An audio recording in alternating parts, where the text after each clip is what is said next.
എൻ്റെ പ്രതികരണം ഞാൻ നേരത്തെ പറഞ്ഞു കഴിഞ്ഞു.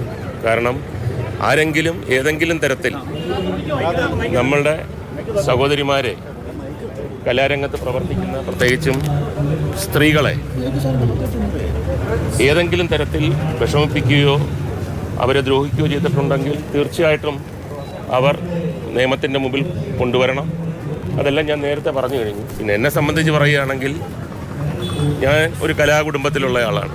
എൻ്റെ അമ്മ ഉൾപ്പെടെ താഴോട്ട് ഇപ്പോൾ എൻ്റെ സഹോദരി ഇന്നലെ ഇറങ്ങിയ ഒരു സിനിമയിലും അഭിനയിച്ചിട്ടുണ്ട്, പാലും പഴവും. ഇനി പൊന്മാൻ എന്ന് പറഞ്ഞ ബേസിൽ ജോസഫിൻ്റെ ഒരു സിനിമയിൽ പ്രധാനപ്പെട്ട ഒരു വേഷം അഭിനയിക്കുക. പിന്നെ എൻ്റെ സഹോദരിയുടെ മക്കളെല്ലാം വലിയ ഡയറക്ടർമാരാണ്. കുടുംബത്തിൽ തന്നെ ഒരുപാട് പേര് കലാരംഗത്തും നാടകരംഗത്തും സീരിയൽ രംഗത്തും ഒക്കെ പ്രവർത്തിക്കുന്നു. അപ്പോൾ അവർക്ക് പണ്ടൊക്കെ ഏതെങ്കിലും ഒരു പെൺകുട്ടി കുടുംബത്തിൽ നിന്നും ഇങ്ങനെ കലാരംഗത്തേക്ക് പോയി കഴിഞ്ഞാൽ കൂടെ പോകാൻ അച്ഛനോ അമ്മയോ ആങ്ങളമാരൊക്കെ ഉണ്ടാവും. വാൽ നക്ഷത്രം എന്നാണ് പറയുന്നത്. എന്നാൽ ഇപ്പോൾ അങ്ങനെ എല്ലാവർക്കും ബിസിയാണ്.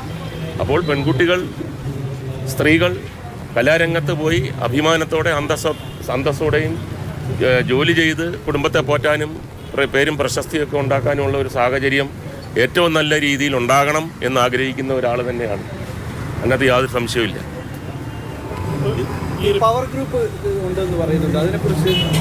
പവർ ഗ്രൂപ്പ് എനിക്ക് അറിഞ്ഞുകൂടാ. സത്യം പറഞ്ഞാൽ അങ്ങനെ ഒരു പവറൊന്നും സിനിമയിൽ വരാൻ സാധ്യതയില്ല. പവർ ഗ്രൂപ്പ് ഒരാളിനെ കൊണ്ടുവന്നു, ഇനി ഇയാളെ മെയിൻ റോൾ അഭിനയിക്കുന്നു പറഞ്ഞാൽ ആ പടം പൊളിഞ്ഞു പോയാൽ എന്തോ ഈ ഏത് പവർ ഗ്രൂപ്പ്? കോടിക്കണക്കിന് രൂപ വിലയുള്ള മുതൽ മുടക്കുള്ള സിനിമയല്ലേ. ഇനി എത്ര പവറാണെങ്കിലും എൻ്റെ സ്വന്തം ആൾ എൻ്റെ പവർ വെച്ചിട്ട് പോയി കഴിഞ്ഞ് ഒരു സിനിമ. ഇപ്പോൾ അങ്ങനെയാണെങ്കിൽ എത്രയോ പേര്, ഇപ്പം പ്രേമല്ലു എന്ന് പറഞ്ഞൊരു സിനിമയിൽ ഒരു ചെറിയ പയ്യനല്ലേ വന്നത്, എന്തോ പവറുണ്ടവന്, എത്ര കോടി രൂപയാണ് ഉണ്ടാക്കിയത്. Power group നിലനിൽക്കത്തില്ലെന്ന്. പവർ ഗ്രൂപ്പിന് എവിടുന്ന് പൈസ കിട്ടും? അവർ കൊണ്ടുവരുന്ന പവർ അനുസരിച്ചുള്ള ആൾക്കാർ വിജയിപ്പിച്ചില്ലെങ്കിൽ, സംവിധായകനായിട്ട് അഭിനേതാവായിട്ട് വിജയിപ്പിച്ചില്ലെങ്കിൽ അത് എനിക്ക് എത്ര ആയിട്ട് മനസ്സിലാവുന്നില്ല. പിന്നെ എന്നെ സംബന്ധിച്ച് പറയുകയാണെങ്കിൽ കഴിഞ്ഞ കുറേ കാലമായിട്ട്, തുടക്കകാലത്തൊക്കെ ഇപ്പോൾ ഒരുപാട് സിനിമയിലൊക്കെ അഭിനയിച്ചിട്ടുണ്ട്. പിന്നീട് ഒരു കാലം കഴിഞ്ഞപ്പോൾ എനിക്ക് പറ്റിയ റോളുകൾ എന്നെ തേടി വരികയാണ്.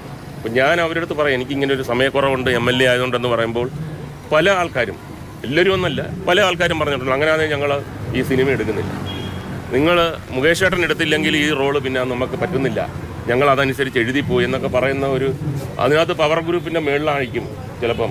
അപ്പോൾ അങ്ങനെ ആരെങ്കിലും ഇല്ലാതാക്കാനൊന്നും ഉണ്ടാക്കി കൊണ്ടുവരാനും ഒന്നും പറ്റത്തില്ല. എല്ലാം കഴിവിൻ്റെ അടിസ്ഥാനത്തിലാണെന്നാണ് ഞാൻ വിശ്വസിക്കുന്നത്.